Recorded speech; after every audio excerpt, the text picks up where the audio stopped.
Good day, traders. Mindset reset. It's Free Cash Monday. The start of a new week. Monday is the opening range and the new beginning of a new timing cycle.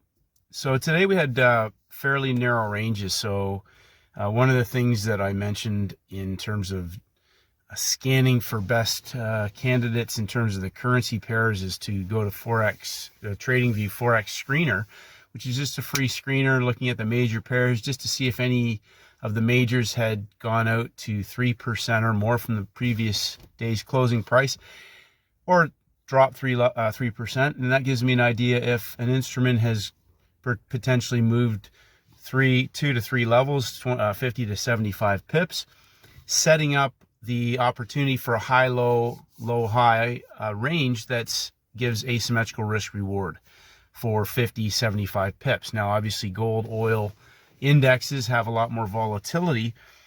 And I talked about defining your consolidation, so the high and low of the day right before New York opens, and understanding if a market is inside and moving to the outside for a parabolic move, that it is either worked into the low and consolidated sideways or worked into the high and consolidated sideways for a vertical move. The oil was a fantastic parabolic setup right at the New York Open, going vertical through the high of the day through the high of the week. And so I had traders messaging me asking about certain currency pairs, and they're inside. And I made this specifically clear. Monday is day one. And so a lot of questions about gold being a first red day.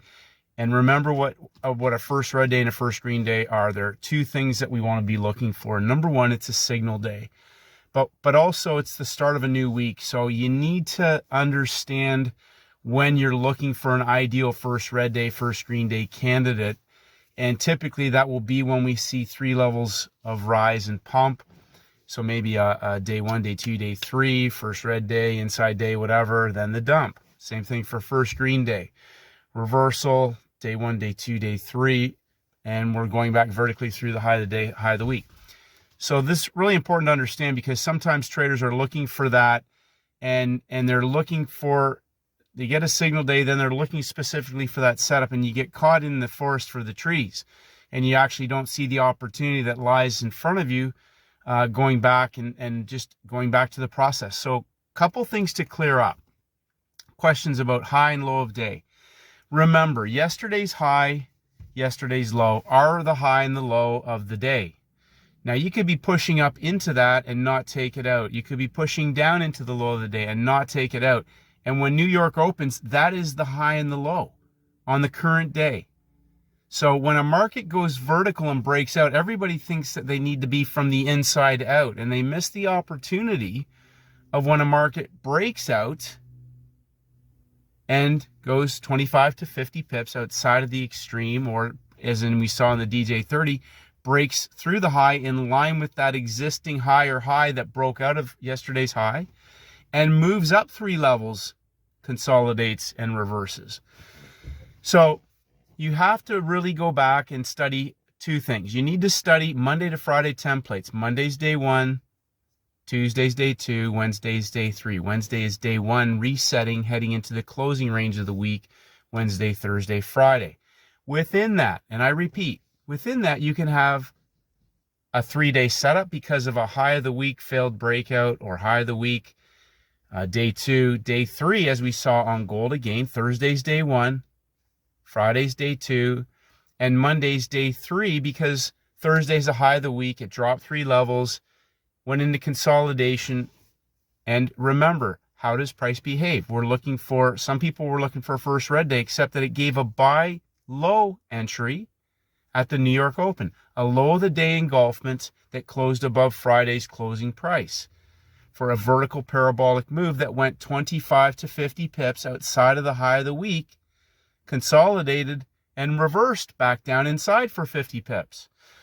So if you're inside, you need to be in the parabolic setup. If you're looking for the outside reversal, we're looking for that move of 25 to 50 pips, either pushing into a high, pushing into a low, or breaking out and consolidating for the reversal. So important.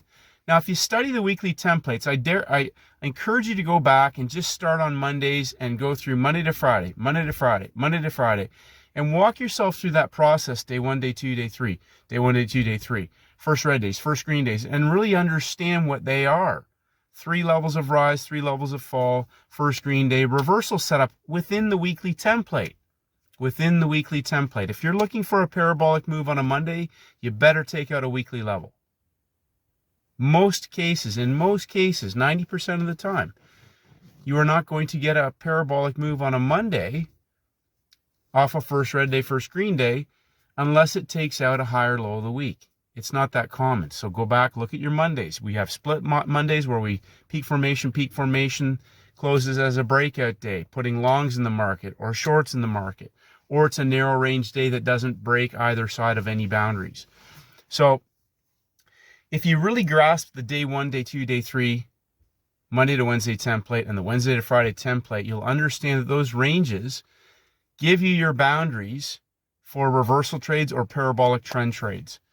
And so then you are stepping back and recognizing that when New York's about to open or London's about to open, define the boundaries and know what type of opportunity presents.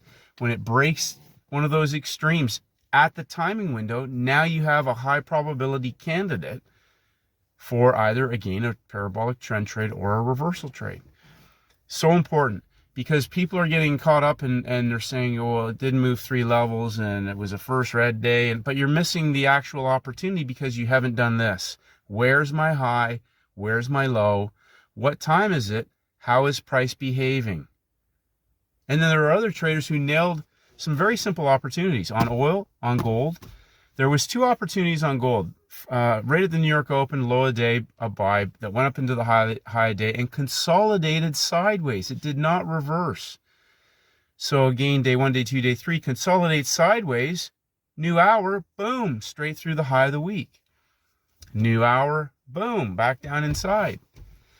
25 to 50 pips outside of the high and taking out the high of the week, and a reversal trade in that direction as well. Point I'm trying to emphasize is that if you step back, go back, do this for 100 days of data on different instruments, just define a high and a low of at least 50 pips on any instrument prior to the New York session. Before the session starts, mark off your high, mark off your low.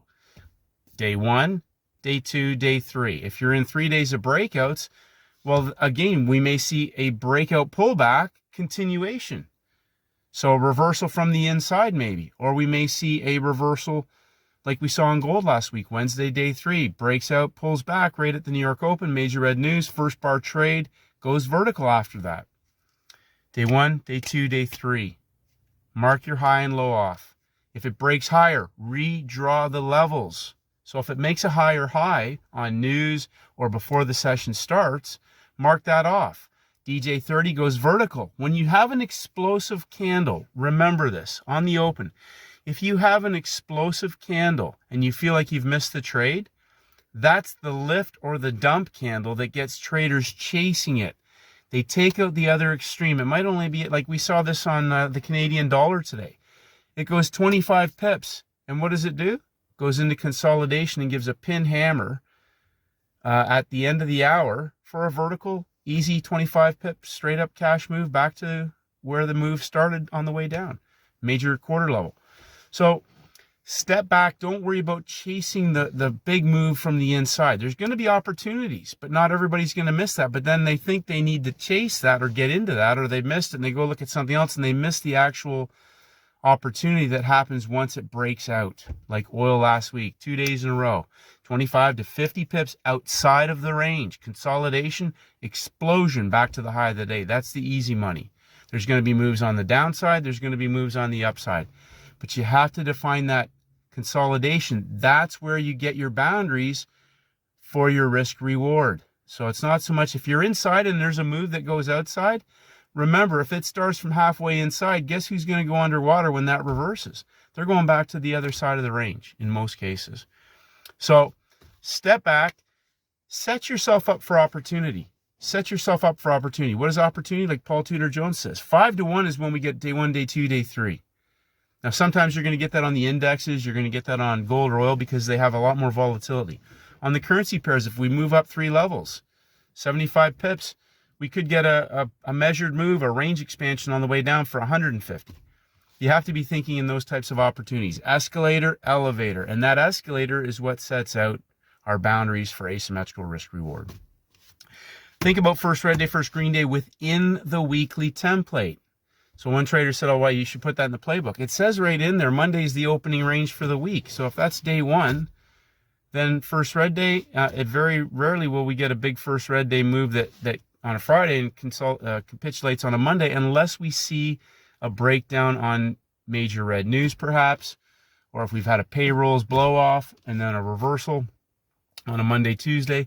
But when we see that type of situation on a first red day on a Friday going into a Monday or a Monday into a Tuesday, oftentimes that will get traders trying to counter trend the move of where that market's going, which is why I keep saying, wait for New York, draw your highs and lows. And as one trader said today, well, yeah, but the currencies react to New York Open. Well, think about it this way. Why else would they move? They can move. There's no fundamental data. London's closed today. What's the next major driver? That's the New York session. The New York markets, once they open, there can be buying and selling. That can affect other markets. It can affect the currencies of those other markets, central banks, our players, whatever that may be. But remember, it's about reproducibility of simple setups, not trying to chase directions or get lucky on something moving. I'm looking for a pump and dump or a dump and pump. Here's my box. Which pair, which instrument's giving me the best opportunity that I can identify with in this session? There's my risk reward. If I'm in a box and I'm trying to short the British pound because I think it's going down and Friday was the first red day or whatever, and they're jamming me in and I can't even get up 5 pips, think about that. Trade in this market when they pump, consolidate, dump and pull back, and then elevator down. 1 hour, 2 hours, 3 hours. Okay?